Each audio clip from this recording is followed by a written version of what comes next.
बहुत बहुत धन्यवाद। और अब मैं प्रमुख सचिव पर्यावरण, वन एवं जलवायु परिवर्तन श्रीमती बैटरी ऑपरेटेड, जिससे पूरे में प्रकाश हो जाए, संरक्षण और विभाग राज्य मंत्री श्री केपी मल्ली जी को जोरदार तालियों से पूरे मंच को प्रणाम करें। में नहीं, हम किसी वन क्षेत्र में ही आ रहे हैं। इतनी सुंदर व्यवस्था थी और इस कार्यशाला का शुभारंभ रोपित है। इसे जल कलश के माध्यम से सिंचित करने की कृपा करें। रुद्राक्ष जो हमारी और आस्था से इस पौध को हम देखते हैं और परमात्मा का आशीर्वाद हमें मिलता। वन पर्यावरण के रक्षक, जीवन के संरक्षक।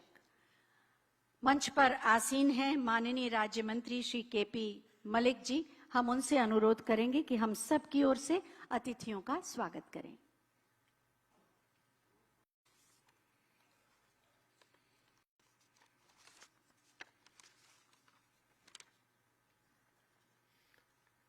आज विश्व वानिकी दिवस के अवसर पर आयोजित इस कार्यक्रम में उपस्थित हमारे परिवार के मुखिया, हमारे रक्षक, मार्गदर्शक व प्रेरणा स्रोत, मुख्य अतिथि माननीय मुख्यमंत्री जी,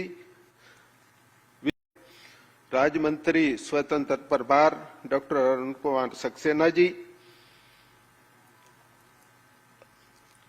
अवनीश अवस्थी जी, बी हेकाली झिमोमी, सुनील चौधरी जी, अनुराधा जी, ललित वर्मा जी के साथ साथ प्रभाकर जी के बहुत ही सम्मान के काबिल मेरे सामने बैठे हुए प्रकृति प्रेमियों, सर्वप्रथम तो आज के इस अवसर पर अपने आदरणीय मुख्यमंत्री जी का स्वागत करता हूं, अभिनंदन करता हूं। ये जीवन रेखा है, क्योंकि इसमें से बहुत सारे, चाहे जल हो, वायु हो, भोजन हो, ऐसे हमें मिलते हैं जिनसे जीवन चलता है। और ये जन्म से लेकर और मृत्यु तक अपना साथ देने का काम करते हैं। ये हमें जन्म तो नहीं दे सकते, पर जीवन इनके बगैर भी नहीं चल सकता। जीवन इन्हीं की बदौलत चलता है।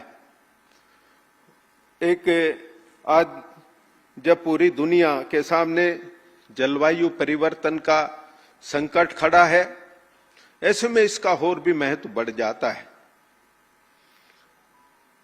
अभी हमारे भारतवर्ष में पेड़ पौधे वन की पूजा की जाती है और हम भाग्यशाली हैं, का प्रकृति से विशेष प्रेम है, जिनके मार्गदर्शन में, जिनकी कृपाओं की वजह से, जिनकी चेतना की वजह से पिछले 9 वर्षों में हमने 242 करोड़ पौधे लगाकर एक इतिहास रचा।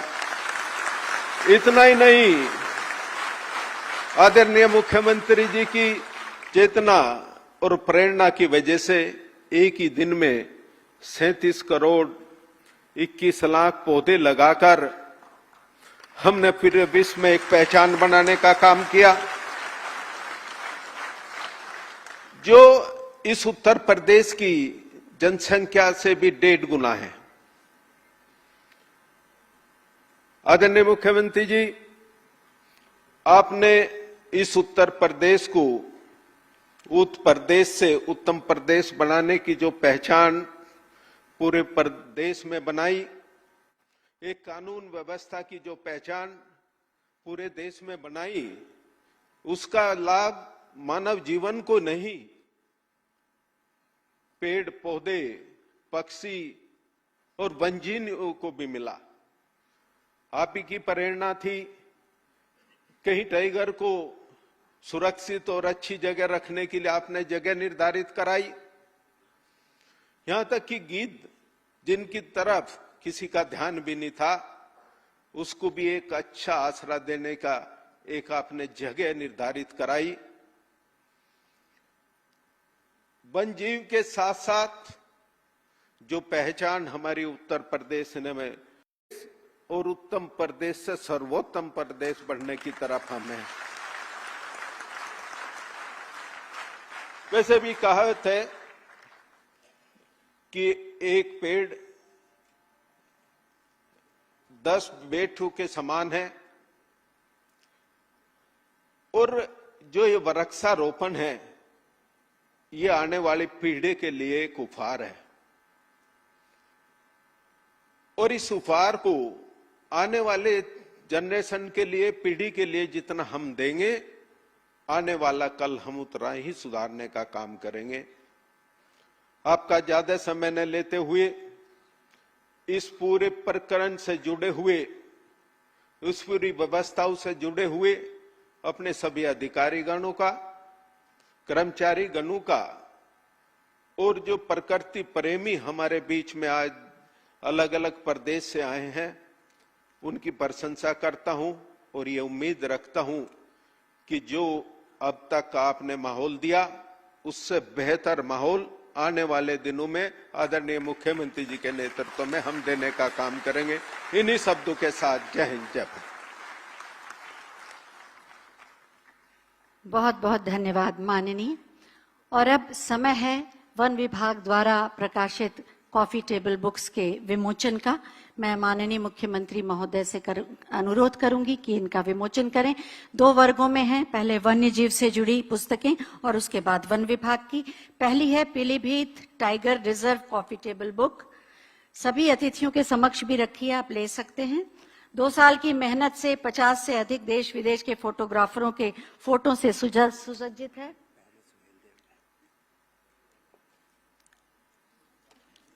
और उसके बाद सुहेलदेव वन्य जीव अभ्यारण्य पर आधारित ये पुस्तक, जो वहां की संस्कृति और विरासत का जीवंत चित्रण है। बहुत ही सुंदर पुस्तक, ज्ञान से भरी हुई।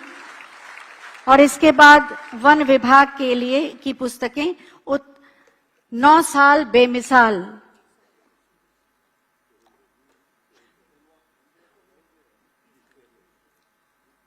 सुहेलदेव वन्य जीव अभ्यारण्य,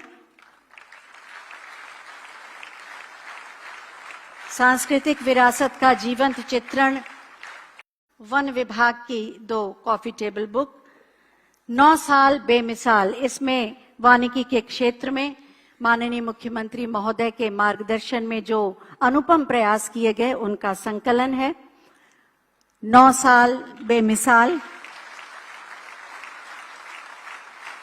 और दूसरी पुस्तक है उत्तर प्रदेश में हरियाली के कीर्तिमान, विश्व रिकॉर्ड्स का ये संकलन। माननीय मुख्यमंत्री महोदय के मार्गदर्शन में अनेक रिकॉर्ड बने हैं। वृक्षारोपण एक जन आंदोलन के रूप में आगे चला है।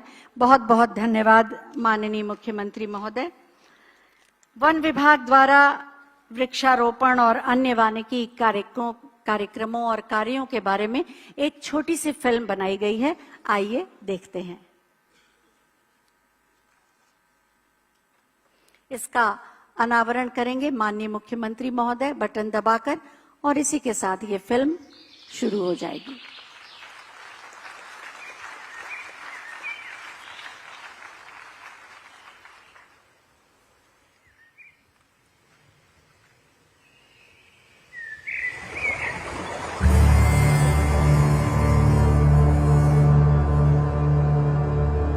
ये धरा है ऋषियों की, ये भूमि है क्रांति की, और अब ये पहचान है प्रकृति के प्रति अटूट भक्ति की। विश्व वानिकी दिवस के इस पावन अवसर पर उत्तर प्रदेश वन विभाग प्रस्तुत करता है एक ऐसा सफर जहां जड़ें मजबूत हुई हैं ताकि भविष्य की शाखाएं आसमान छू सकें।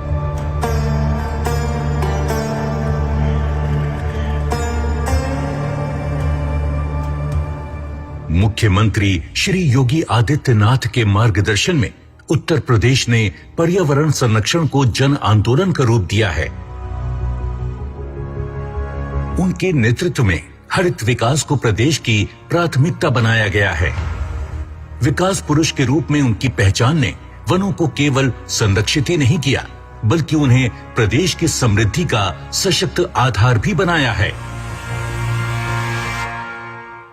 श्री योगी आदित्यनाथ के मार्गदर्शन में जहां पहले चुनौतियां थी, आज वहां हरियाली की चादर बिछ चुकी है। रिकॉर्ड तोड़ पौधारोपण अभियानों से लेकर अवनत भूमि के कायाकल्प तक हमने केवल पेड़ नहीं लगाए, हमने भविष्य बोया है। जन भागीदारी को सशक्त करने के लिए ग्रीन चौपाल जैसी पहल शुरू की गई, जहां ग्राम समाज और वन विभाग मिलकर प्रकृति की रक्षा का संकल्प ले रहे हैं। ये आयोजन 26,000 ग्राम पंचायतों में किया गया है। श्री योगी आदित्यनाथ के नेतृत्व में पिछले दशक में 3.38 लाख एकड़ हरित आवरण की वृद्धि हुई है, जो प्रदेश की हरित प्रतिबद्धता का प्रमाण है। प्रदेश की 1901 पौधशालाओं में 50 करोड़ उच्च गुणवत्ता के पौधे तैयार किए गए हैं। वृक्षारोपण के इस महाअभियान के लिए वन विभाग के 5,000 वन कर्मी श्री योगी आदित्यनाथ जी के आह्वान पर कंधे से कंधा मिलाकर चल रहे हैं।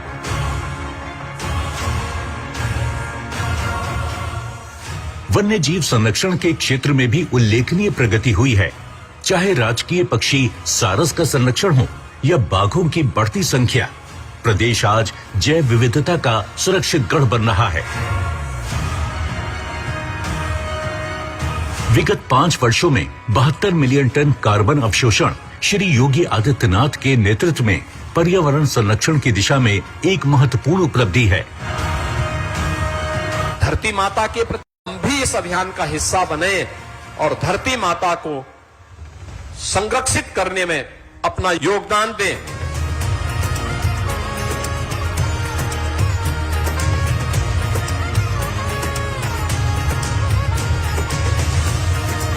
आज उत्तर प्रदेश परंपरा और तकनीक का संगम है। ई ग्रीन वॉच और ड्रोन तकनीक के माध्यम से हर पौधे की निगरानी की जा रही है। ये संकल्प प्रधानमंत्री नरेंद्र मोदी के पंचामृत दृष्टिकोण से प्रेरित है और श्री योगी आदित्यनाथ के नेतृत्व में प्रकृति और विकास के संतुलन का मार्ग प्रशस्त कर रहा है।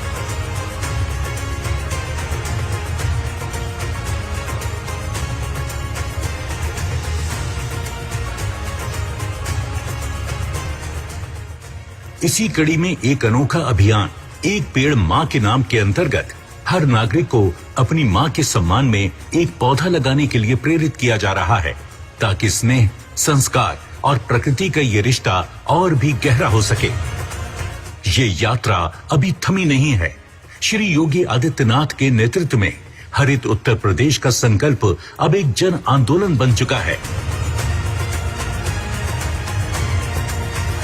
सशक्त वन, समृद्ध जन, वनों के माध्यम से विकसित होता उत्तर प्रदेश।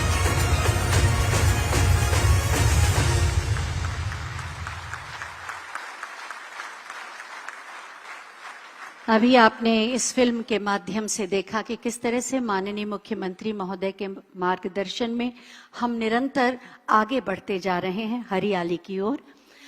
हमें हर्ष होता है कि आज राज्य से 17 राज्यों से पूरे देश के वन बल प्रमुख यहाँ पर उपस्थित हैं, कैंपा के सीईओज उपस्थित हैं, विभागाध्यक्ष उपस्थित हैं, जो आज वानिकी के क्षेत्र में क्या क्या परिवर्तन हो सकता है, किस तरह से उनका आधुनिकीकरण हो सकता है और मानव वन्य जीव संघर्ष को हम किस तरह से कम करके वन प्रबंधन कर सकते हैं, इस पर विचार विमर्श करेंगे।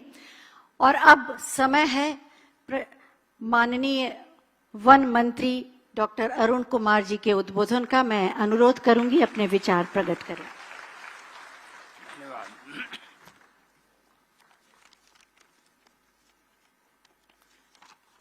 आज दिनांक 21/3/2026 जो कि अंतर्राष्ट्रीय वन दिवस के रूप में पूरी दुनिया में मनाया जा रहा है और आज हम लोग यहाँ इस समागम के रूप में इस दिन को मना रहे हैं। और सबसे खास बात यह है, आज के हमारे मुख्य अतिथि परम आदरणीय मेरे संरक्षक आदरणीय योगी आदित्यनाथ जी, जिन्होंने 9 वर्ष के कार्यकाल में उत्तर प्रदेश को बीमारू राज्य की श्रेणी से बाहर निकाल के उत्तम प्रदेश बना दिया है और सर्वोत्तम प्रदेश बनाने की राह पर हमारे प्रदेश को खड़ा कर दिया है। कानून व्यवस्था के जो सुधार किया है वो और राज्य के तथा और देशों के लोग मानते नहीं है। बोले यूपी में और कानून व्यवस्था सुधर जाए, ये मुमकिन नहीं है, इतनी खराब हालत थी आज से 10 साल पहले। तो मैं कहूँगा योगी जी ने जो काम किया उसका कोई मुकाबला नहीं है। यहाँ उपस्थित मेरे सहयोगी मंत्री, बहुत ही सम्मानित आदरणीय केपी मलिक जी जो माननीय राज्य मंत्री वन एवं पर्यावरण हैं, आदरणीय अवनीश अवस्थी जी जो जहीं मुझे कोई दिक्कत होती है मैं फॉरेस्ट के मामले में उनसे जरूर राय करता हूँ, वो बहुत होशियार आदमी है, मैं उनका विशेष सम्मान करता हूँ। श्रीमती बी हकाली झमोमी जो हमारी प्रमुख सचिव वन एवं पर्यावरण हैं और उन्होंने अभी हाल में ही चार्ज लिया है और इतनी तेजी से काम करना शुरू किया है, मैं उनका विशेष सम्मान करता हूँ। यहाँ उपस्थित श्री सुनील चौधरी जी जो हमारे प्रधान मुख्य वन संरक्षक हैं और विभाग अध्यक्ष हैं, उनके काम का कोई मुकाबला नहीं है। आप लोगों ने जहाँ से घुसे और यहाँ तक आए हैं, हर जगह यहाँ पर भी हरियाली देखी होगी, इसके लिए मैं सुनील चौधरी जी को बधाई देता हूँ। यहाँ उपस्थित बी प्रभाकर जी, यहाँ उपस्थित अनुराधा वेमरी जी, ललित वर्मा जी, यहाँ उपस्थित अनुराधा वेमरी जी और सब यहाँ उपस्थित सम्मानित मंच साथियों, यहाँ पर जो हमारे विभिन्न प्रदेशों से आए हुए हैं उनका मैं विशेष सम्मान करता हूँ। फॉरेस्ट विभाग के अधिकारीगण लगभग कितने स्टेट से आए हुए हैं चौधरी साहब? 17 स्टेट के अधिकारी आए हुए हैं, उन सभी का मैं विशेष सम्मान करता हूँ। यहाँ उपस्थित हमारे विभाग के सभी अधिकारीगण, कर्मचारीगण, सम्मानित भाइयों, अति सम्मानित बहनों, प्रेस के बंधुओं, आज 9 वर्ष के कार्यकाल में योगी जी ने जो काम कर दिया उसका कोई मुकाबला नहीं है। मैं उन्हें चंद लाइनों में कहना चाहूंगा। आदरणीय मुख्यमंत्री जी ने भ्रष्टाचार मिटाया, सुशासन लाया, नए उत्तर प्रदेश का नक्शा बनाया, न पूछो क्या पाया क्या खोया, नौजवानों ने रोजगार पाया, महिलाओं ने सम्मान पाया, किसानों ने उपज का बढ़ा हुआ दाम पाया, व्यापारियों और उद्योगपतियों ने रंगदारी से छुटकारा पाया, बीमारों ने मुफ्त इलाज पाया। इन 9 वर्षों में उत्तर प्रदेश ने आत्मसम्मान पाया। आत्मसम्मान सबसे बड़ी चीज है। इससे पहले उत्तर प्रदेश का नवयुवक कहीं बाहर नौकरी पे जाता था, बंबई जाए या कहीं जाए, लोग जरा दूसरी निगाह से देखते थे कि ये उत्तर प्रदेश का है, जरा संभाल के रहियो। यहाँ तो जो BA पास है, MA पास है, आधे से ज्यादा नकल से पास होते थे, बोले जरा देख लेना इसे। तो उत्तर प्रदेश के योगी जी के समय में हमारे उत्तर प्रदेश के नागरिकों ने आत्मसम्मान पाया। फॉरेस्ट एंड इकोनॉमी विषय पर आधारित इस कार्यशाला में विभिन्न प्रदेशों के फॉरेस्ट के सीनियर ऑफिसर्स अपने प्रदेशों में किए जा रहे उत्कृष्ट कार्यों तथा प्रयासों से मॉडर्नाइजेशन ऑफ फॉरेस्ट फोर्स, मतलब आपके स्टेट्स में जो काम हो रहा है मॉडर्नाइजेशन ऑफ फॉरेस्ट फोर्स को, और हमारे यहाँ जो काम हो रहा है आपस में तबादला ख्याल करेंगे, एक दूसरे से एक्सचेंज ऑफ व्यूज करेंगे तथा वन क्षेत्र के आसपास मानव जीवन संघर्ष रोकने में एक दूसरे से बात करके एक नई योजना बनाएंगे। क्योंकि मानव जीवन संघर्ष को रोकने में हम लोगों ने काफी रोके हैं, फिर भी अभी भी हो रहे हैं और स्टेट्स में भी हो रहे हैं। और लोगों ने क्या काम किया, हमने क्या काम किया, इसको एक दूसरे से सीखें और मानव जीवन संघर्ष को रोकना हमारे विभाग का प्रमुख कार्यों में से एक है। साथियों, आज जो आपकी कॉन्फ्रेंस होगी, दिन भर आपस में लेक्चर्स होंगे, एक दूसरे से तबादला ख्याल होगा, एक्सचेंज ऑफ व्यूज, और हम चाहेंगे उसमें एक बात निकल के आए, हम जंगलों को कैसे सुरक्षित रखें, वन्य जीवों को कैसे सुरक्षित रखें, मानव से जीवों को कैसे सुरक्षित रखें और जीवों को मानव से कैसे सुरक्षित रखें। इस सब में आप जो हमें आज एक पॉलिसी उसके बाद हम लोग बनाएंगे ताकि इसको रोकें। साथियों, मोदी जी कहते हैं ग्लोबल वार्मिंग हो रही है। दुनिया वालों, जरा सोचो आगे आने वाले बच्चों को हम कैसी दुनिया छोड़ के जाएंगे। ग्लोबल वार्मिंग की वजह से, कि ग्लोबल वार्मिंग की जो मेन वजह है वो है एटमॉस्फेयर में कार्बन डाइऑक्साइड का बढ़ना, और कार्बन डाइऑक्साइड दूर करने का एकमात्र नेचुरल तरीका है पेड़ लगाओ। मोदी जी कहते हैं एक पेड़ माँ के नाम, एक पेड़ माँ के नाम। योगी जी आह्वान किया पेड़ लगाओ पेड़ बचाओ। हम बिना भोजन के 13 दिन तक जिंदा रह सकते हैं, बिना पानी के 3 दिन तक जिंदा रह सकते हैं, बिना ऑक्सीजन के 3 मिनट नहीं रह सकते। तो ऑक्सीजन इतनी जरूरी चीज है और ऑक्सीजन हमें मिलती है पेड़ों से। तो पेड़ हमारे जीवन के लिए सबसे बहुमूल्य चीज देते हैं, वो है ऑक्सीजन। दुनिया की सबसे बड़ी चीज है माँ, माँ से बड़ी चीज कोई नहीं होती। और जीवन के लिए ऑक्सीजन से ज्यादा जरूरी चीज दूसरी नहीं होती। हमारे मोदी जी ने दुनिया की सबसे बड़ी चीज माँ और दुनिया की सबसे बड़ी चीज ऑक्सीजन दोनों को जोड़ दिया। बोले यही है सब कुछ, दुनिया इसी पे है। और इसी बात के बाद हमारे मुख्यमंत्री जी का कहना पेड़ लगाओ पेड़ बचाओ। हमारी आम जनता, छात्र, नौजवान, सरकारी अधिकारी कर्मचारी, किसान, मजदूर, नौजवान सभी लग गए, व्यापारी, इंडस्ट्रियलिस्ट सब लग गए पेड़ लगाओ पेड़ बचाओ अभियान पे। और पिछले 9 साल में 242 करोड़ पेड़ लगा दिए गए, जो कोई मामूली बात नहीं है। आज दुनिया इस बात को मान रही है कि 9 साल के अंदर 242 पेड़ लगाना आसान काम नहीं है। बहुत से लोग तो ये कहते हैं भाई इतने पेड़ लगा दिए गए यूपी के अंदर, वाकई में एक बड़ा काम है और दुनिया आज इस बात को मान रही है। हमारा ग्रीन कवरेज जो पहले काफी कम था, आज 9.96% हो गया है। हमारे 9 साल में लगे हैं 242 करोड़ और इससे पहले की 10 साल की सरकार में लगे कुल 50 करोड़ पेड़। अंदाजा लगाइए कहाँ 50 करोड़ कहाँ 242 करोड़, 5 गुने से ज्यादा पेड़ 9 साल में लग गए। किसानों ने भी पेड़ लगाने में महत्वपूर्ण योगदान दिया। हमारे मुख्यमंत्री जी का कहना हर खेत पर मेड़, हर मेड़ पर पेड़। अगर खेत पे मेड़ होगी तो पानी रुकेगा और ग्राउंड वाटर रिचार्ज होगा। इसके साथ ही साथ अगर खेत पे मेड़ पे ऐसा पेड़ है जो टिम्बर है, सीधा ऊपर जाता है और शाखें काट दी जाएं तो सीधा ऊपर जाएगा, नीचे छाया भी कम रहेगी और एग्रीकल्चर प्रोडक्शन पे कोई खास असर नहीं पड़ेगा। और जब वो 5-6 साल में जब तैयार हो जाएगा तो अच्छी खासी कीमत पे बिक रहा है। और हमारे यहाँ टिम्बर के दाम अब काफी अच्छे दाम में मिल रहे हैं। तो मैं कहूँगा किसानों को खेत की मेड़ पे पेड़ लगाने से, जहाँ किसान का कोई खास खर्चा नहीं, पेड़ पानी अपने आप ले लेगा, खाद उसे अपने आप मिल जाएगी। तो इस तरह से किसान को कार्बन क्रेडिट का फायदा मिलेगा। और मैं यही कहूँगा आम के आम गुठलियों के दाम, किसान को बहुत फायदा है अपने खेत की मेड़ पे लगाने पे।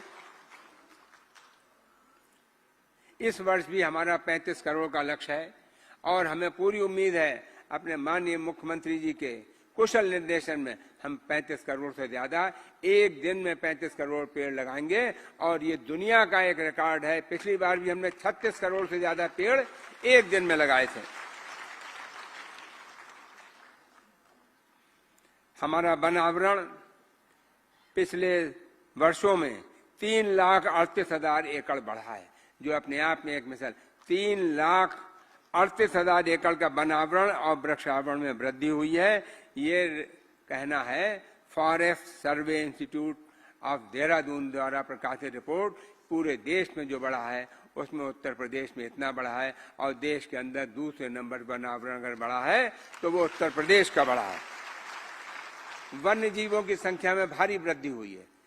हमारे हर जंगल के अंदर वन्य जीव काफी तादाद में बढ़े हैं। बाघों की संख्या जो 2018 में 173 थी वो बढ़कर 205 हो गई है। हाथियों की संख्या जो 2017 में 232 थी अब बढ़कर 352 हो गई हैं। इसी प्रकार सारस, गेंडे, शेर आदि की संख्या काफी वृद्धि हुई है। गंगा डॉल्फिन जो पूरे राष्ट्र में 6,327 हैं, लेकिन उत्तर प्रदेश के अंदर 2,357 है। मतलब कुल की 1/3 से ज्यादा सिर्फ उत्तर प्रदेश में है और गंगा के अंदर है। और ये डॉल्फिन जहाँ होती है वो नदी रीजनेबल क्लीन मानी जाती।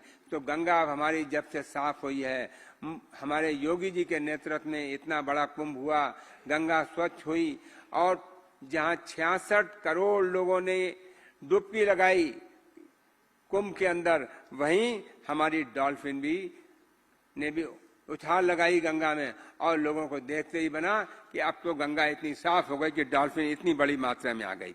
इको टूरिज्म के बारे में मैं कहूंगा, इको टूरिज्म का बोर्ड बनाया गया है, इको टूरिज्म बढ़ाया जा रहा है और इसके लिए हमारा जो इको सेंसिटिव जोन होता है, पहले हमारे जंगल पीलीभीत, दुधवा, इनके पास 10 किलोमीटर का था कि 10 किलोमीटर तक जंगल से कोई काम नहीं हो सकता, कोई कंस्ट्रक्शन नहीं हो सकता, लेकिन अब ये हमारे योगी जी के नेतृत्व में इसको 1 से 2 किलोमीटर कर दिया है, कहीं पे 1 किलोमीटर, कहीं 2 किलोमीटर। इस तरह से जंगल के 2 किलोमीटर की दूरी पे होटल्स बनेंगे, रिसोर्ट्स बनेंगे, होम स्टे बनेंगे। हमने लोगों से होम स्टे बनाने के लिए कह दिया है और होम स्टे बड़ी तादाद में बनना शुरू हो गए हैं। इससे कई फायदे, जो लोग हमारे घूमने आएंगे उनको होम स्टे मिलेगा, लोकल लोगों के साथ रहने का मौका मिलेगा, उनका कल्चर समझने का होगा, उनका खान पान का होगा और साथ ही साथ उन लोगों की आमदनी भी बढ़ेगी। तो इस तरह से हमारी इकोनॉमी और खास तौर से उस जंगल के पास के लोगों की इकोनॉमी में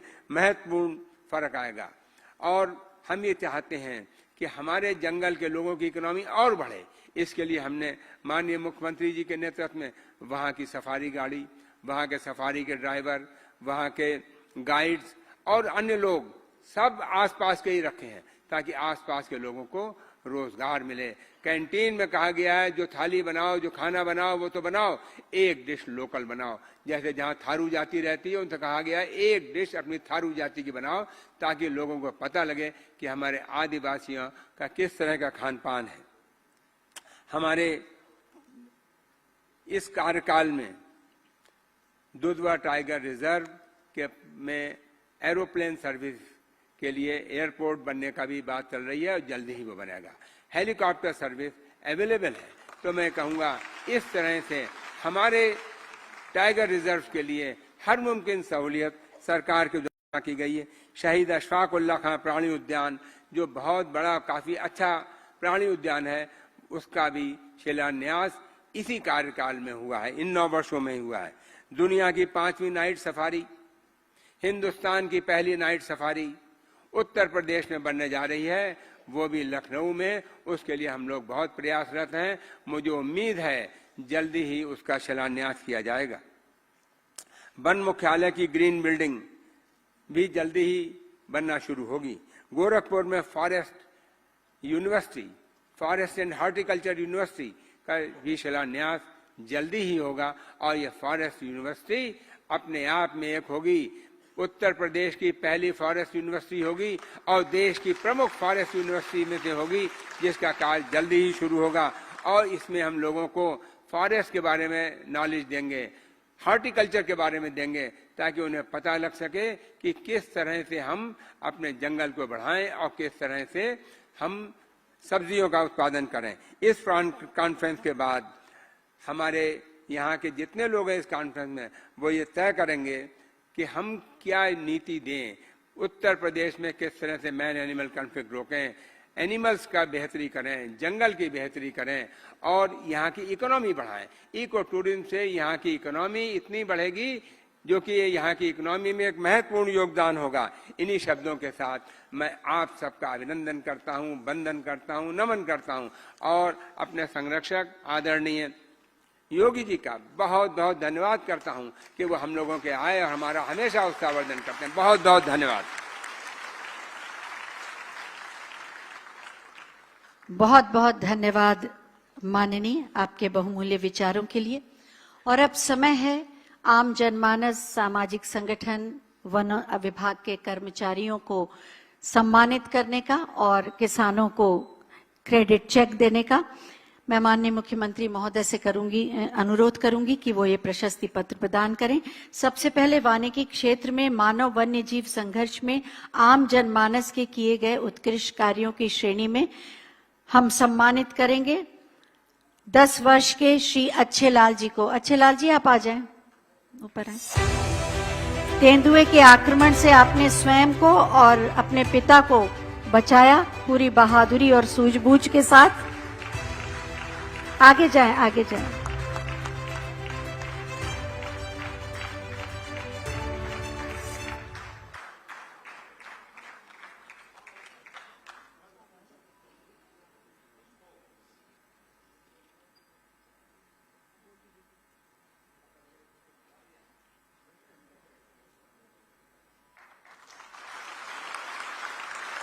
सुश्री तनु सिंह प्रयागराज से 18 वर्षीय, इन्होंने बहुत ही साहस का परिचय दिया। इनके घर में तेंदुआ घुस आया था और सूझबूझ से उसे बंद कर दिया कमरे में और सुरक्षित रेस्क्यू करने में योगदान दिया।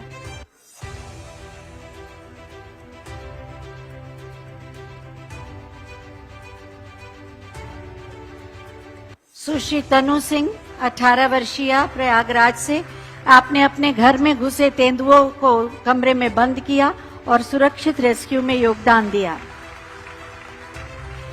इसके बाद बारी है वानिकी एवं वन्य जीव क्षेत्र में वन विभाग के कर्मचारियों द्वारा उत्कृष्ट कार्य करने के लिए।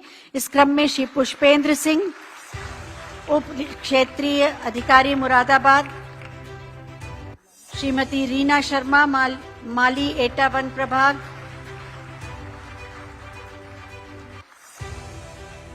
श्री सुनील कुमार गौड़,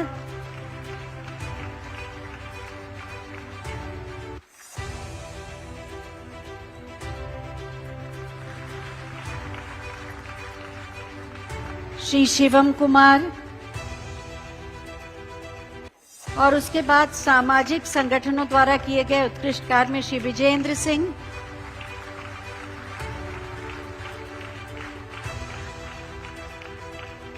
श्री सत्येंद्र श्रीवास्तव और कार्बन क्रेडिट प्रोजेक्ट के अंतर्गत कार्बन क्रेडिट चेक, आप सब जानते हैं, श्री ईश्वर चंद जी को 49 लाख रुपए की धनराशि किसानों को दी गई है। उन्हीं में से ये 2 किसान जिन्हें ये जो वर्तमान समय में वृक्ष बन चुके हैं, इनमें से इन लोगों को प्रतीक स्वरूप दिया जा रहा है। मेरा नाम सुनीता देवी है, गांव के गंगा। सुश्री सुनीता जी, ये आपको पौधे लगाने का विचार कैसे आया? विचार आया है कि मेरे कोई करने वाला नहीं रहा, इसीलिए पेड़ लगा दिया। जी। 39 लाख की धनराशि बहुत सारे किसानों को दी गई है। इसमें से 2 किसान प्रतीक स्वरूप यहाँ पर बुलाए गए हैं। बहुत बहुत धन्यवाद माननीय।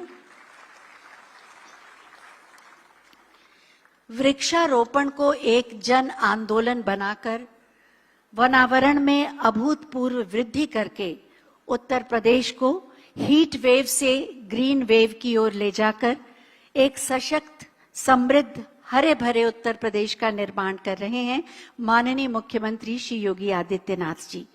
मैं बहुत ही आदर के साथ माननीय मुख्यमंत्री महोदय से अनुरोध करूंगी कि हमारा मार्गदर्शन करके हमें अनुग्रहित करें, आप सबकी जोरदार तालियों के प्रणाम के साथ।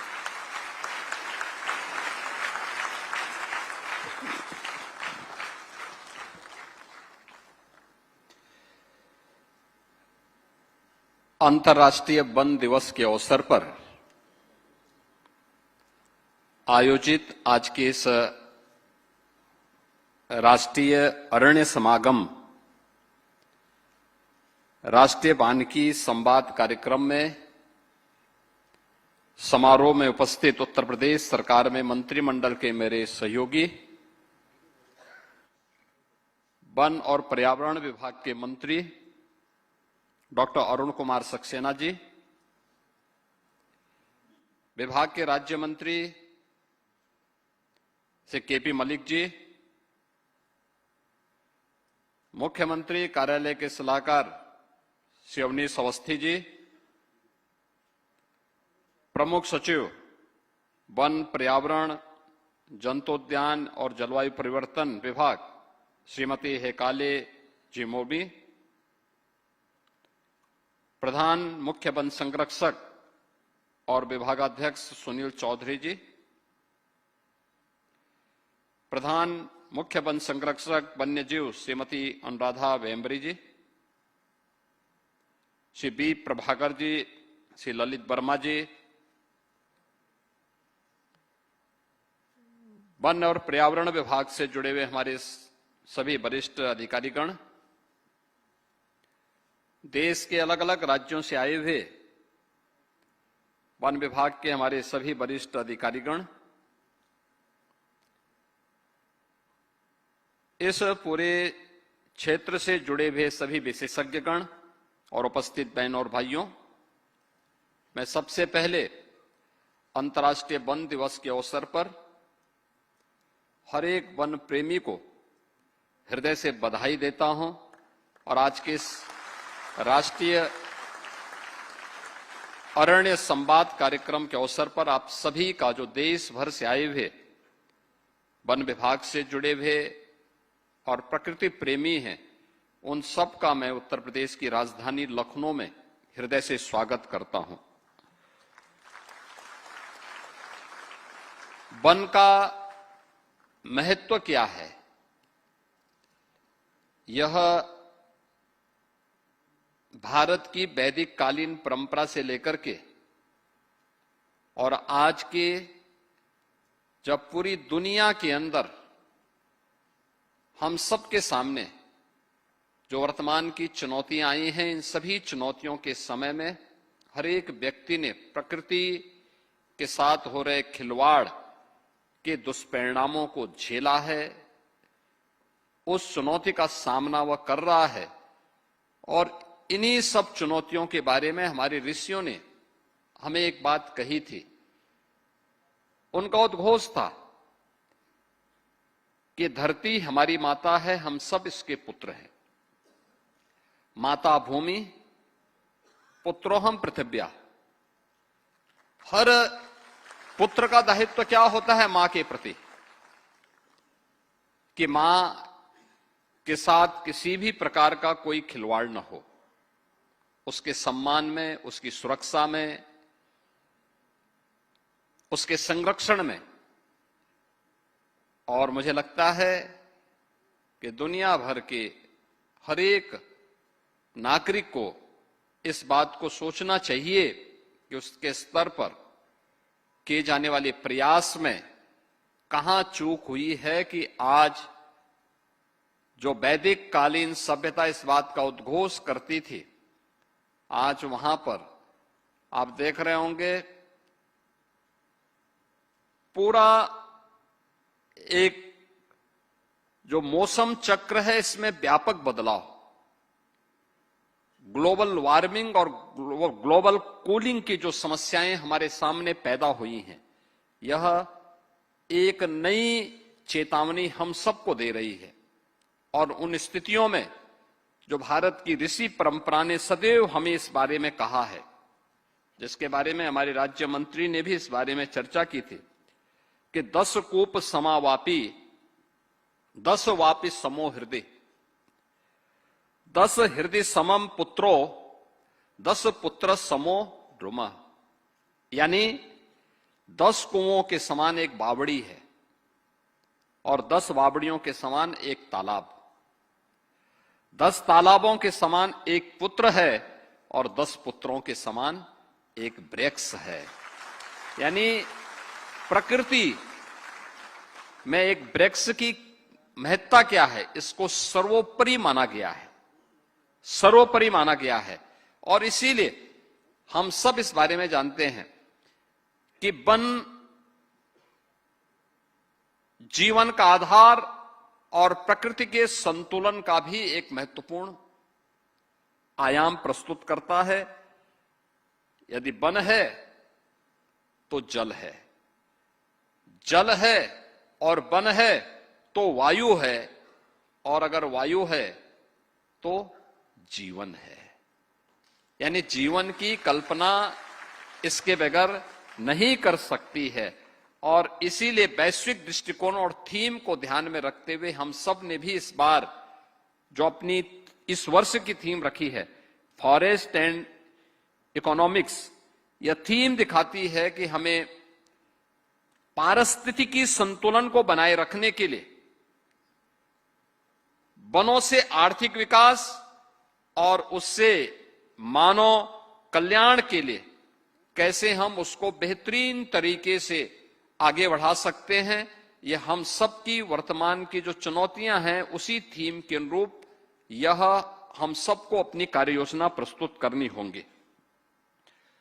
मुझे प्रसन्नता है इस बारे में कि पिछले 9 वर्षों में उत्तर प्रदेश के अंदर आदरणीय प्रधानमंत्री जी के मार्गदर्शन में हम लोगों ने अपने वन आच्छादन को बढ़ाने में सफलता प्राप्त की है।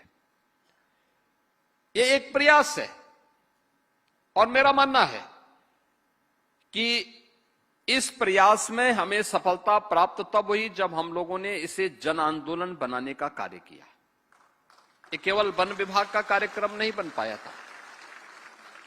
मेरा मानना है कि जब भी कोई अभियान जन आंदोलन बनता है तो उसमें सफलता प्राप्त होती है, क्योंकि उसमें समाज उसको लीड करता है, सरकार पीछे रहती है, विभाग पीछे रहता है, उसको देखता है, वॉच करता है, उसको सपोर्ट करता है।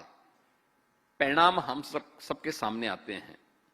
जब सरकार आगे होती है, विभाग आगे होते हैं, पब्लिक पीछे होती है, परिणाम नहीं आ सकते, क्योंकि किसी की जवाबदेही नहीं होती कि हमने इसको जन आंदोलन बनाया जिसमें समाज आगे था, सरकार पीछे थी। सरकार का काम सपोर्ट करना था, समर्थन करना था, उन बैरियर्स को हटाना था जो वनाच्छादन को बढ़ाने में कहीं ना कहीं जो अवरोध थे, बैरियर थे, उनको हटाने में सरकार सपोर्ट कर रही थी। मुझे याद है जब हम लोगों ने पहले वर्ष इस बारे में कहा था वन महोत्सव के अवसर पर कि हमें व्यापक पैमाने पे वृक्षारोपण करने हैं। कुल 5.5 करोड़ वृक्षारोपण हो पाए थे और हमें नर्सरी के लिए वन विभाग के पास इतनी नहीं थी। निजी नर्सरियों पर निर्भर रहना पड़ा था, निजी उद्यानों पर निर्भर रहना पड़ रहा था। हम खरीद रहे थे, किसी प्रकार से लोगों से हम सहयोग ले पा रहे थे।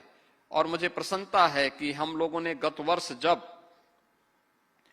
वन महोत्सव के अवसर पर प्रदेश में वृक्षारोपण के कार्यक्रम को आगे बढ़ाया और 37 करोड़ वृक्ष एक ही दिन में प्रदेश भर में लगाए थे, तो हमारे पास इसके लिए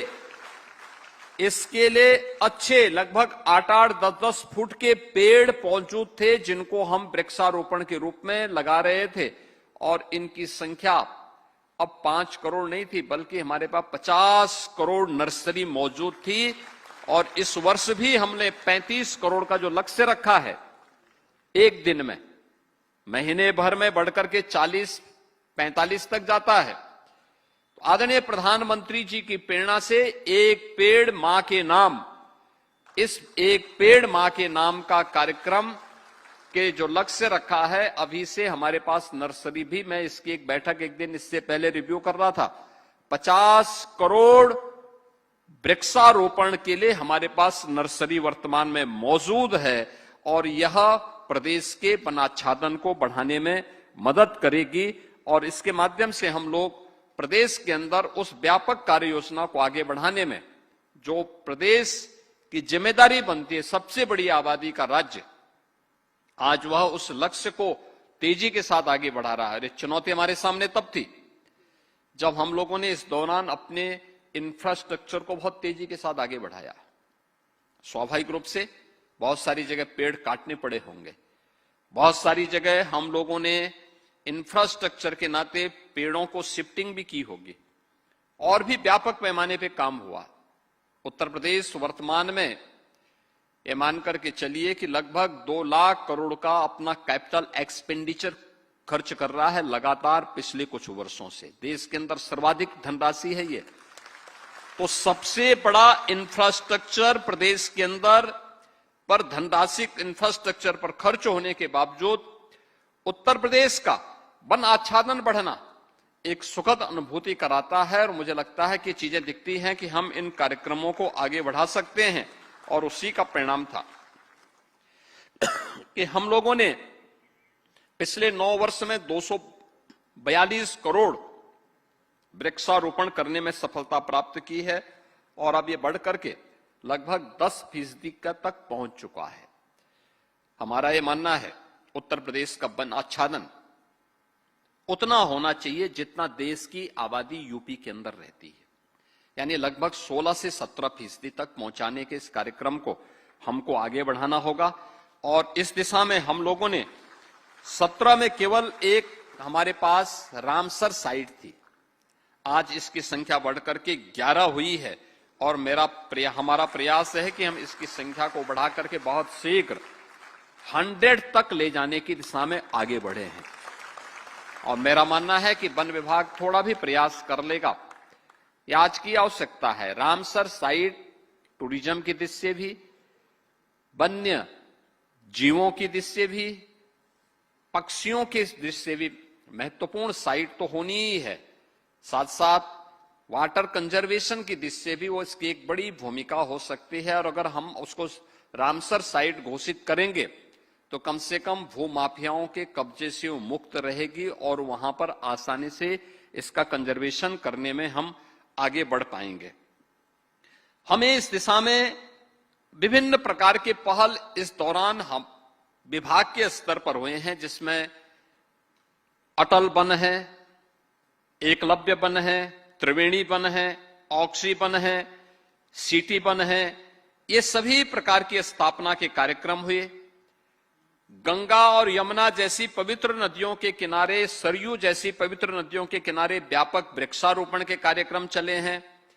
एक्सप्रेसवे और राजमार्गों के दोनों तटों पर बड़े पैमाने पर हम लोगों ने उपयुक्त प्रजाति के वनों के रोपण के कार्यक्रम को आगे बढ़ाया है और प्रदेश इस दिशा में तेजी के साथ आगे बढ़ने का काम किया है। हमारे प्रदेश के अंदर इस दौरान हम लोगों ने 1 डिस्ट्रिक्ट 75 डिस्ट्रिक्ट यूपी के अंदर हैं, हर जिले के अंदर एक नदी के पुनरुद्धार के कार्यक्रम को भी अपने हाथों में लिया है। और मेरा मानना है, मैं आपको बताते हुए प्रसन्नता है कि हमारे लगभग सभी जनपदों ने कम से कम एक नदी का पुनरुद्धार का कार्य सफलतापूर्वक अपने अपने जनपद में किया है। इसमें जौनपुर में पीली नदी जनपद के में सफलता की एक नई कहानी है, ऐसे जालौन के अंदर हुआ है। उत्तर प्रदेश देश के अंदर पहला राज्य है, आपने देखा होगा अभी हम लोगों ने कार्बन फाइनेंस प्रोजेक्ट के अंतर्गत कार्बन क्रेडिट के लिए कृषकों को भी धनराशि वितरण का कार्य किया और उत्तर प्रदेश देश का पहला राज्य है जिसने इस दिशा में अपने कार्यक्रम को आगे बढ़ाया है। दुधवा नेशनल पार्क, इसमें इको टूरिज्म को बढ़ावा देने के लिए भी सरकार ने अपने स्तर पर कार्यक्रम को आगे बढ़ाया। इसमें तमाम प्रकार के कनेक्टिविटी के मुद्दे को लेकर के लखनऊ से, बरेली से वहां की कनेक्टिविटी को बेहतर बनाने के लिए और एयर कनेक्टिविटी को भी हम लोगों ने वहां पर प्रभावी बनाया है। और आज प्रदेश के अंदर वन पर आधारित जो उद्योग हैं, जो इस वर्ष की थीम भी है, इस प्रकार के लगभग 2467 ऐसे ग्रीन इकोनॉमी मॉडल के जो वन आधारित उद्योगों की स्थापना का कार्य भी लगभग यानी 2467 ये अब तक यूपी के अंदर स्थापित हुए हैं। हम सबको इस बारे में ध्यान रखना होगा, जो चीजें हमारे सामने आई हैं और जिस बातें हमारे सामने हैं।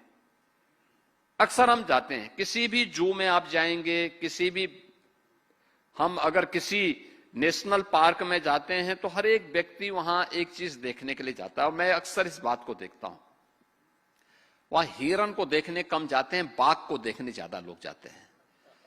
अक्सर मैं देखता हूं, मैं देखता था गोरखपुर में प्राणी उद्यान बना है, जब शुरू में वहां टाइगर नहीं था तो मैं बच्चों से कहता था तुम लोग गए कि नहीं गए वहां, तो स्कूली बच्चे कहते थे कि गए थे लेकिन आता था। मुझे बड़ा संकोच होता था, भैया हमने बड़ी मेहनत करके उसको चालू किया है और सब लेकिन कहते हैं। और अब मैं देखता हूं कि वहां प्रतिदिन 8 से 10 हजार लोग आते हैं उस जू में। अब कोई लेकिन नहीं बोलता है क्योंकि अब वहां कई टाइगर हो गए, टाइगर हैं, लोग बड़े उसके साथ जाने के देखते हैं। ये जो टाइगर है ना, वो ठीक है, एक चुनौती है हमारे सामने, कि कभी कभी वन्य मानव वन्य संघर्ष होता है, और उत्तर प्रदेश देश का पहला राज्य है जिसने मानव वन्य संघर्ष को आपदा की श्रेणी में लेकर के अपनी ओर से सहायता देना प्रारंभ किया। लेकिन एक जो हमारे सामने है, मैं अक्सर इस बात को देखता हूं, तो ठीक है उसके सामने कुछ चुनौतियां होंगी, उनकी संख्या बढ़ गई होगी। नेपाल के अंदर व्यापक पैमाने पे वृक्ष, वहां पे वृक्ष काटे गए, वहां पर इलीगल जो कटान हुई है, इसके नाते भी वहां के भी वन्य जीव उत्तर प्रदेश के अंदर ही इस पूरे हमारे दुधवा में और उसके अगल बगल के जो पार्क हैं उसमें आए हैं। लेकिन वन्य जीव हमला अचानक नहीं करता है। अगर कोई, मैं करता हूं, लेपर्ड वगैरह को छोड़ दें तो सामान्यतः टाइगर अचानक हमला नहीं करता है। हाँ, अगर उसके छोटे बच्चे हैं, उसके बीच में कोई व्यक्ति जाता है, क्योंकि हम लोगों ने तो बचपन से हम देखते हैं टाइगर कभी अचानक हमला नहीं करता है, लायन अचानक हमला नहीं करता। हाँ, उसके क्षेत्र का अतिक्रमण करके हम जबरन करने का प्रयास करें, जब उसको लगता है कि मुझ पे हमला कोई कर सकता है तभी वह हमला करता है, अन्यथा नहीं हमला करता। क्योंकि मैं बचपन से उनकी प्रकृति को जानता हूं, देखता हूं। क्योंकि मेरा जन्म जहां हुआ था, मेरे घर से मुश्किल से 50 मीटर की दूरी से जंगल प्रारंभ हो जाता था, और जंगल प्रारंभ होता था, हम लोग देखते थे, कभी छेड़ता नहीं था, उसने कभी हमें नुकसान नहीं पहुंचाया, हमारे पशुओं को कभी नुकसान नहीं पहुंचाया, कभी नहीं। लेकिन अगर हम उसके साथ, उसकी सुरक्षा के साथ खिलवाड़ करेंगे तो स्वाभाविक रूप से वो हिंसक होगा, या उसका दायरा हम सीमित करने का प्रयास करेंगे तो हिंसक होगा। और इसीलिए प्रदेश सरकार ने उस समय की चुनौती को ध्यान में रख करके जो हमारे सामने आई थी, मैं तो देख रहा था अभी पिछले दिनों, गत वर्ष एक टाइगर यहां सीतापुर में आया, उसने एक भी मानव को क्षति नहीं पहुंचाई। वो कर्तनिया से या फिर दुधवा से ही आया होगा, और यहां आकर के बहुत यंग था, लगभग 7-8 वर्ष का था, और कई दिनों तक रहा। उसको पकड़ने के लिए तमाम प्रयास किए गए, रेस्क्यू के लिए अनेक टीमें लगी। मेरी चिंता यह थी कि कोई इसको मार न दे, क्योंकि लोग मांग करने लगते हैं किसी के पशु को नुकसान पहुंचाएगा तो। और मैं लगातार उसकी मॉनिटरिंग करता था यहां से, भाई देखो उसको नुकसान न हो, और रेस्क्यू करके उसको गोरखपुर जू ले जा रहे थे। मैंने कहा जू में क्यों ले जा रहे हो, 7 वर्ष का है, उसको वापस जंगल में छोड़ दो, दुधवा में कर्तनिया में छोड़ करके आओ उसको। और मुझे अच्छा लगा कि वन विभाग के लोगों ने उसको रेस्क्यू करने के उपरांत उसने कोई जनहानि नहीं की, और उसको सफलतापूर्वक फिर रेस्क्यू करके वापस वन के अंदर लेके चले गए, और वहां रह रहा है। यानी वन है तो बाघ है, बाघ है तो जैव विविधता है, और जैव विविधता है तो हमारी जीव सृष्टि है, जीव सृष्टि है तो मानव सभ्यता है। इसलिए वन संरक्षण यह केवल मानव सभ्यता के लिए नहीं, जीव सृष्टि के लिए अत्यंत महत्वपूर्ण है।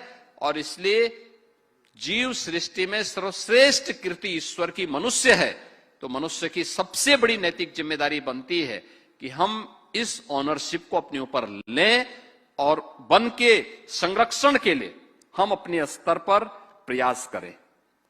हम लोगों ने इस वर्ष भी वन विभाग के बजट को अच्छा खासा किया है। देखिए, कुछ विभाग ऐसे होते हैं जहां पर पैसे के लिए हम कभी हाथ नहीं बांधते, पर्याप्त मात्रा में धनराशि उपलब्ध करवाते हैं। जैसे सुरक्षा के मुद्दे पर हम लोग जब आए थे तब से आज की तुलना में अगर उत्तर प्रदेश के अंदर सुरक्षा के मुद्दे पे बजट आप देखेंगे तो ये कई गुना हम लोगों ने बढ़ा करके दिया है। हम लोगों ने कहा यहां कॉमन मैन की सुरक्षा के साथ कोई खिलवाड़ नहीं हो सकता। ऐसे फॉरेस्ट में भी हम लोगों ने सामाजिक वानिकी के लिए 800 करोड़ रुपए विभाग को दिए हैं, पौधशाला प्रबंधन के लिए 220 करोड़ दिए हैं, बल आधुनिकीकरण के लिए इनको 10 करोड़ दिए हैं। रानीपुर टाइगर रिजर्व के संरक्षण के लिए 50 करोड़ का कार्पस फंड भी दिया है।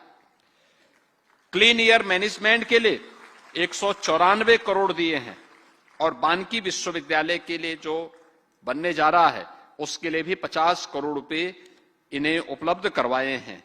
और प्रदेश के अंदर मुझे याद है 2017 के पहले गांगे डॉल्फिन लगभग समाप्त सी हो गई थी।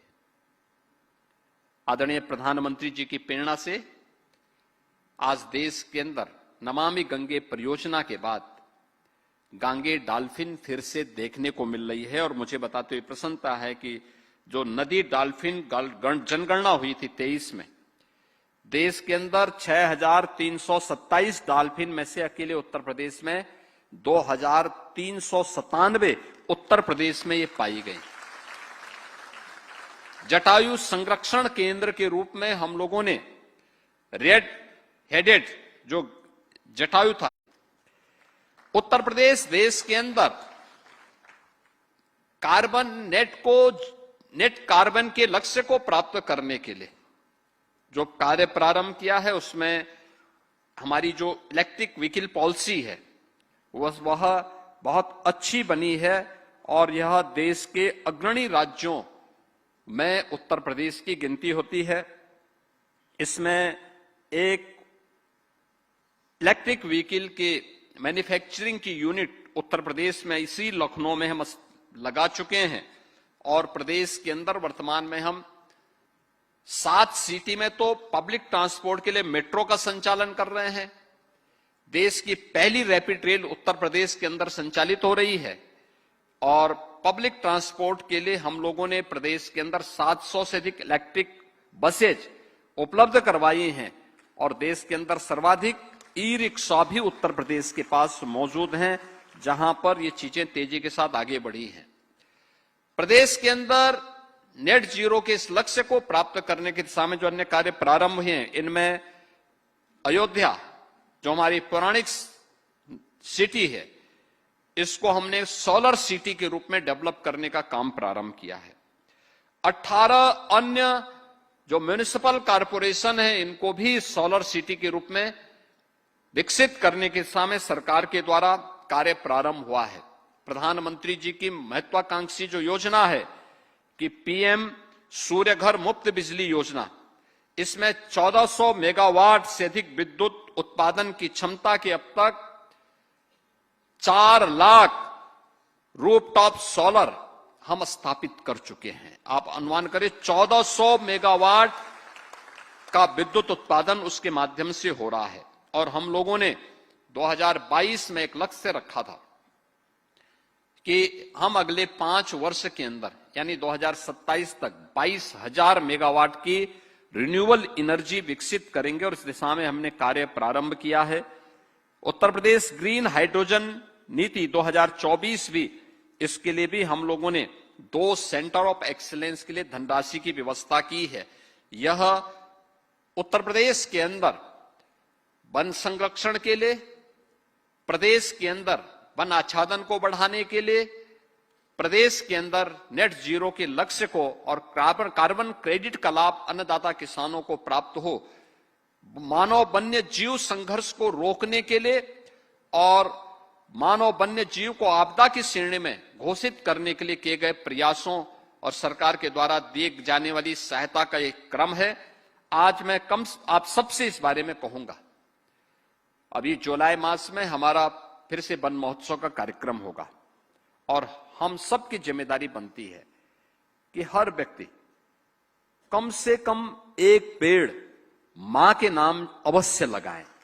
यह हमारी अपनी मां के प्रति भी और धरती माता की प्रति भी एक कृतज्ञता ज्ञापित करने का एक माध्यम हम सबको प्राप्त होगा।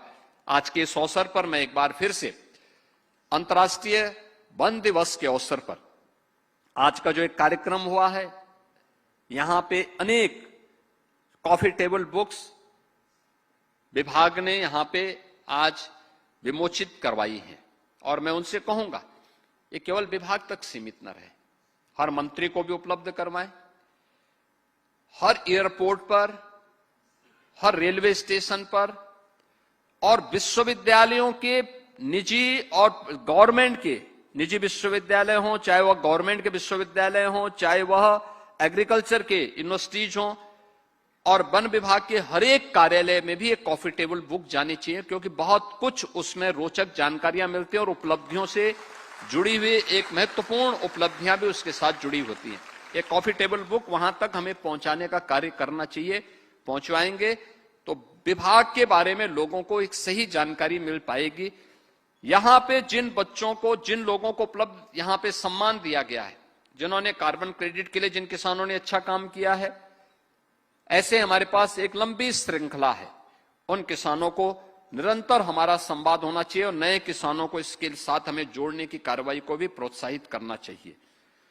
वन से जुड़े हुए जो हमारे कास्ट से जुड़े हुए उद्योग हैं, इसको भी हमें प्रोत्साहित करने की दिशा में, अगर कोई किसान अपने खेत पर पेड़ लगा करके उसमें मदद करता है तो हमें उसको परमिशन देने में किसी भी प्रकार की कोताही नहीं बरतनी चाहिए। हां, शर्त जोड़नी चाहिए, एक पेड़ काटोगे कम से कम 10 पेड़ लगाओगे, उसका वेरिफिकेशन होना चाहिए और उसको जियो टैगिंग करने की व्यवस्था करनी चाहिए, तब किसान प्रोत्साहित होगा। हमें अन्य विभागों के साथ भी बेहतर संवाद को आगे बढ़ाना चाहिए। और जो हम लोगों ने पहले इस बारे में कहा था कि विरासत वृक्ष घोषित करने की कार्रवाई, 100 वर्ष पुराने जितने पेड़ हैं उनको विरासत वृक्ष के रूप में आगे बढ़ाना। आप देखेंगे देश के अंदर सबसे पुराना वृक्ष कोई है तो यहां बाराबंकी में ही है। 5000 वर्ष पुराना उसका इतिहास है, इसी बाराबंकी में मौजूद है। पारिजात का है और इतना पुराना है। ऐसे ही मैं जब गोरखपुर में जाता हूं, हमारे मंदिर कैंपस में 2 पेड़ ऐसे हैं, यानी एक पेड़, जिस पेड़ के नीचे भारत सेवाश्रम संघ के संस्थापक स्वामी प्रणवानंद जी ने 1912 में, यानी आज से 114 वर्ष पहले दीक्षा ली थी गोरखमी पीठ में आकर के, उसी पेड़ के नीचे उन्होंने दीक्षा ली थी। वह पेड़ आज भी उसी रूप में आम का पेड़ है और उसी रूप में ऐसे फैला हुआ है। आप सोचो, उस समय भी वह पेड़ ऐसे ही था। जो पुराने चित्र दिखते हैं, पुराने चित्र जो बने हैं उसी रूप में बने हैं। और आप आश्चर्य करेंगे कि उस पेड़ में आज भी एक ही पेड़ है, शाखाएं अलग अलग हैं और कई वैरायटी के आम आते हैं उसमें आज भी। आप सोचो, 1912 में भी वह फल दे रहा था और आज भी फल देता है। कहीं मिलेगा ऐसा पेड़? यानी 1912 में भी फल दे रहा था, आज भी फल दे रहा है। मैंने अब उसके लिए एक वाटिका तैयार की, वहां पर उसको बचाने के लिए मेरे गुरुजी ने भी की थी कि उसकी जो टहनियां थी बहुत फैल रही थी, वजन पड़ रहा था। उसको सपोर्ट करने के लिए फिर उसको आगे बढ़ाया गया। सपोर्ट करने के लिए हम लोगों ने नीचे से उसको सपोर्ट दिया। आज भी वह वैसे ही पड़ा हुआ है, एकदम आध्यात्मिक वातावरण वहां देखने को मिलता है। ऐसे वहां पे कुछ पीपल हैं, बरगद हैं, एकदम ऐसे लगता है जैसे उनका आशीर्वाद हम सब के ऊपर ऐसे बरस रहा हो। आप सोचो, कई पीढ़ियों को उन्होंने देखा है, कई पीढ़ियों को देखा है। ये विरासत के वृक्ष, इनका संरक्षण करना, इनको काटने से बचाना, ये हम लोगों को जागरूक करेंगे तो लोग जागरूक होंगे, इस अभियान के साथ जुड़ेंगे। आज का ये जो यहां पर आज उत्तर प्रदेश वन विभाग के द्वारा अरण्य संवाद का कार्यक्रम अंतर्राष्ट्रीय वन दिवस के अवसर पर आयोजित किया गया है। 17 राज्यों के वन विभाग के अधिकारी और पर्यावरण से जुड़े हुए प्रकृति प्रेमी आज इस कार्यक्रम में आए हैं। अवश्य इस दिशा में हम वर्तमान की उन चुनौतियों का सामना करने के लिए कैसे ठोस पहल आगे बढ़ा सकते हैं, इस दिशा में आप लोग इस पहल को, एक सार्थक पहल को आगे बढ़ाने में अपनी महत्वपूर्ण भूमिका का निर्वहन करेंगे। महत्वपूर्ण सुझाव उत्तर प्रदेश को भी देंगे, इस विश्वास के साथ इस पूरे कार्यक्रम के प्रति मैं अपनी शुभकामनाएं देता हूं। धन्यवाद। जय हिंद। बहुत बहुत धन्यवाद माननीय, आपके प्रेरणादायी उद्बोधन और बहुमूल्य मार्गदर्शन के लिए। निश्चित रूप से आपके बताए सूत्र हमें आगे बढ़ने में प्रेरणा देंगे, बल देंगे। इसी के साथ ये उद्घाटन सत्र का कार्यक्रम अब संपन्न होता है। हम बहुत आभारी हैं माननीय मुख्यमंत्री महोदय के।